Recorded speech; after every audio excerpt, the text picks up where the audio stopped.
अब ऐसा लगता है कि कांट जो है वही बात कर रहे हैं जो हमारे यहाँ वेदों में कही गई है। हमारे जितने भक्ति मार्गी हैं वो तो सारे कहते हैं कि ईश्वर अज्ञेय है, ज्ञान से ईश्वर नहीं मिलता, और कांट भी वही बात कह रहे हैं। लेकिन दिक्कत ये हो गई कि कांट का नौकर जो है वो तो भगवान का बड़ा भक्त है और भगवान की भक्ति समझ करके इनकी सेवा कर रहा है। बहुत नज़दीक इनके लैम्पी इनका बड़ा नज़दीकी सेवक था। तो अब कांट मोरलिटी की तरफ आते हैं और उससे उन्हें गॉड मिल जाएगा। अब मोरलिटी की थ्योरी की बात करने के बजाय पहले आप ये देखें कि एक दिन, जैसा मैंने पहले हमने शुरू में किया था कि कांट पंक्चुअल बहुत थे और लोग अपनी घड़ियां मिलाते थे जब कांट जाते थे। वो सड़क जो है जर्मनी में जहाँ कांट थे उसका नाम भी अब तक फिलोसफर्स वॉक है।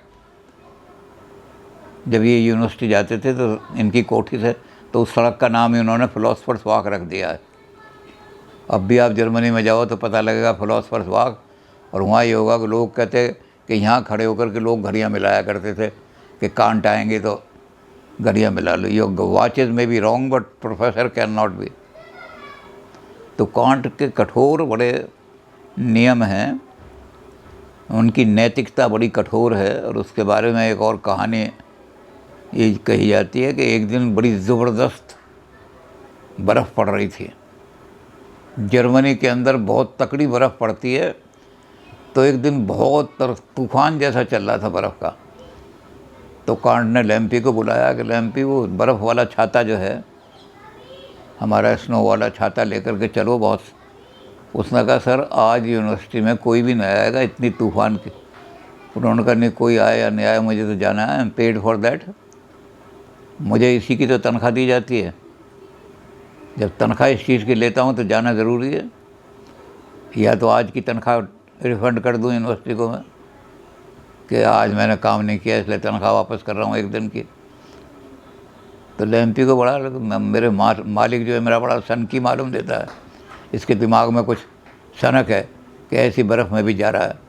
लेकिन खैर वो सेवा करने वाला था, उसने छाता निकाला बर्फ़ वाला और पीछे पीछे चल दिया।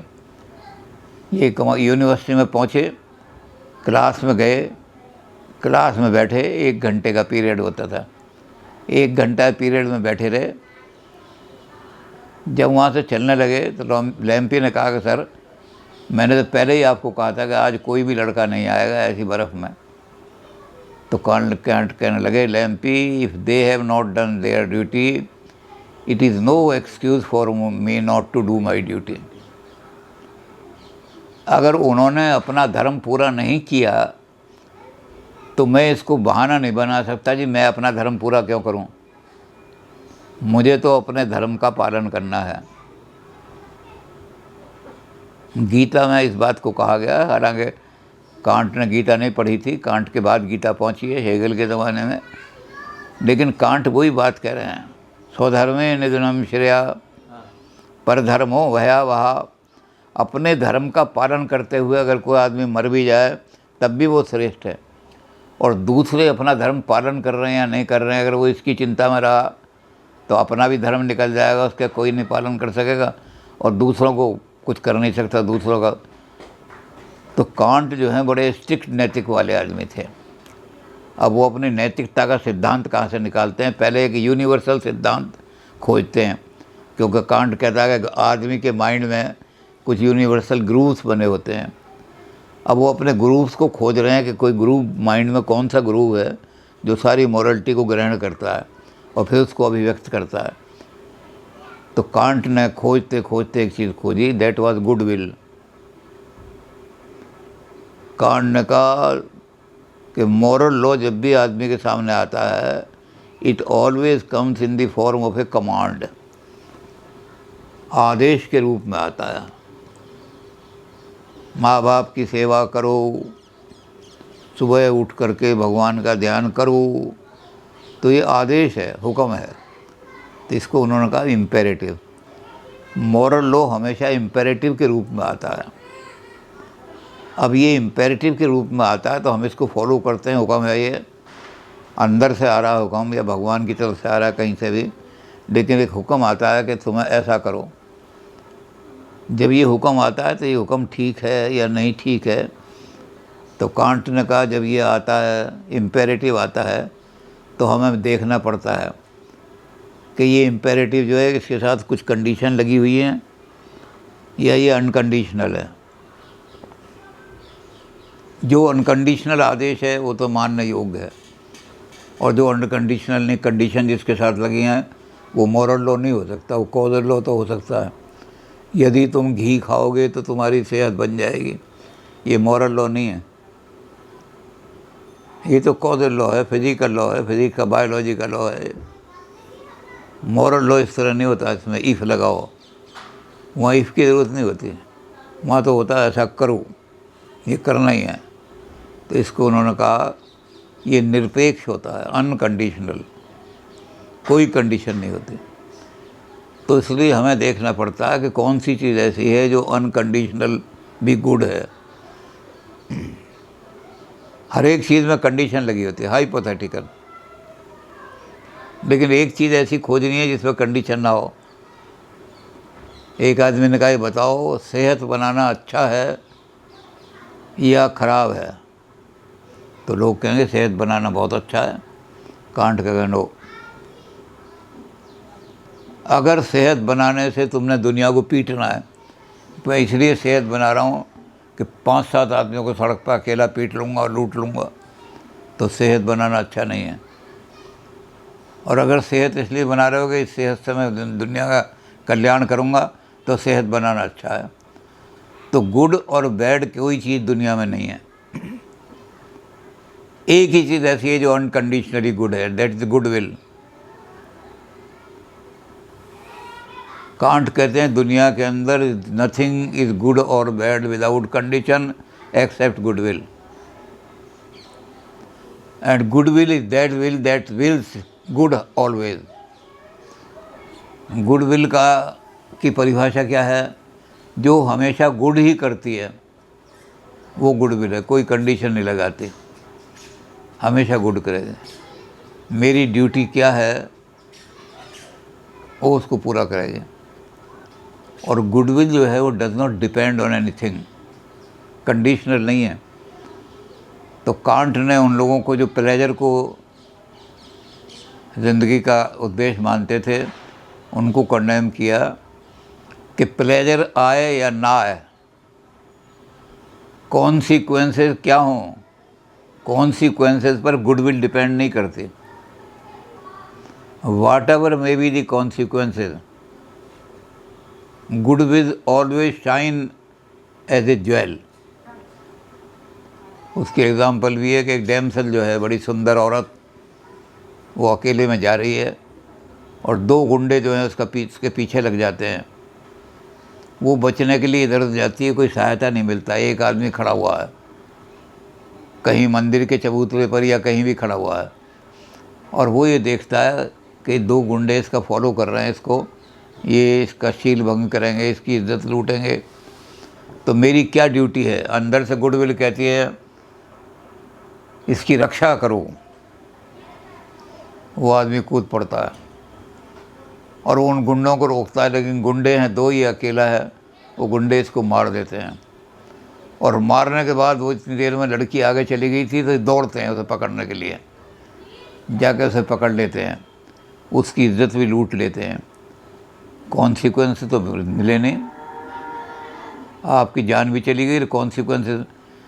तो गुडविल कॉन्सिक्वेंसेस की परवाह नहीं करती, कॉन्सिक्वेंसेस पे डिपेंड नहीं करती, बल्कि क्या करेगी? कॉन्सिक्वेंसेस हों या ना हों, निष्काम कर्मी हो। कॉन्सिक्वेंसेस की फल की चिंता मत करो, अपनी ड्यूटी की, धर्म की चिंता करो। तो goodwill will shine like a jewel. अगले दिन उस आदमी की वहाँ, जहाँ 2 आदमी थे, वहाँ उनकी मूर्ति बना दी जाएगी। ये वो लोग हैं, ये दूल्हा भट्टी है जिसने 2 गरीब कन्याओं की रक्षा करी थी, और उसके लिए सारे में किताबें लिखी जाएंगी, प्रशंसाएं लिखी जाएंगी। तो गुडविल जो है इस बात पर डिपेंड नहीं करती। लोग कहते हैं अंत में कुछ ऐसी चीज़ तो आनी चाहिए जो अच्छा रिजल्ट आए। अंत भला सो भला। कांट कहते हैं goodwill does not depend on the consequences. Goodwill is the call. ये अंदर से हमारे कॉल आती है और वो कॉल कहती है ये करो। तो ड्यूटी हमेशा ड्यूटी फॉर सेक करो, don't care for the consequences. Consequences की बिल्कुल चिंता मत करो। गुडविल तो जो कॉन्सिक्वेंसेस मिल गए तो ठीक है, और कॉन्सिक्वेंसेस ना निकले तब भी goodwill will shine it's by its own. Hypothetical imperative कभी भी मॉरल इम्पेरेटिव नहीं हो सकता। जिसमें इफ़ लग गया, थोड़ी सी भी कंडीशन लग गई इफ़, तो वो फिर मॉरलिटी का काम नहीं करेगा। मॉरलिटी अनकंडीशनल है, नो एक्सेप्शन। जैसे मैथमेटिक्स में कोई एक्सेप्शन नहीं होती, चाहे कोई किंग हो और चाहे कोई स्लेव हो, 2 और 2 4 ही होंगे सबके लिए। ऐसे ही मॉरल लॉ है, हर एक के लिए एक सही होगा। किसी के लिए नहीं हो सकता कि ये किंग है जी इसके लिए और मॉरलिटी, और ये गरीब है बेचारा इसके लिए और मॉरलिटी।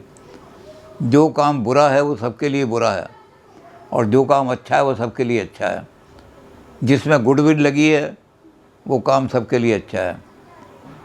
आप कुछ भी कर रहे हो, बंदूक खरीद रहा हूँ मैं, अगर आप गुडविल के लिए खरीद रहे हो तो गुड एक्शन मॉरल है।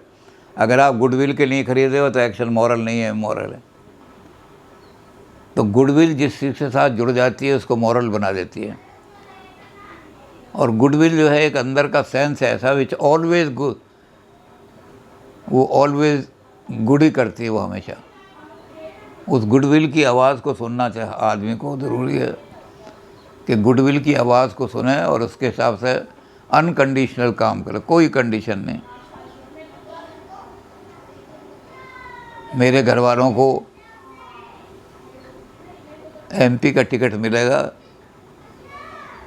तो मैं अभी सारे कोरोना की सेवा करने वालों को तैयार हूँ। ये मॉरलिटी नहीं है, कंडीशन लग गई इसमें।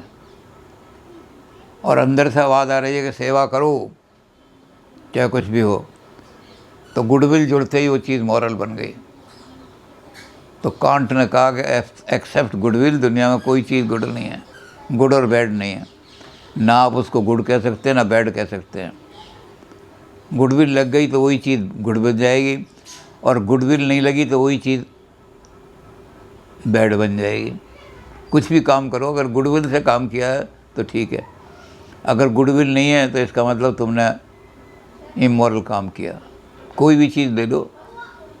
बहुत सारे कहते हैं आदमी को दूध पीना चाहिए, कांट कहता है हाँ पियो, लेकिन ये देखो गुडविल। अगर दूध तुम इसलिए पी रहे हो कि तकड़े होकर के लोगों की रक्षा करें तो ठीक है। अगर तुम दूध इसलिए पी रहे हो कि जब मैं तकड़ा हो जाऊंगा तो मारूंगा 2 थप्पड़ किसी की जेब में से, मोबाइल छीन लूँगा, तो गुडविल ही हर चीज़ को गुड बनाती है। तो कांट ने एक यूनिवर्सल लॉ बना दिया गुडविल का।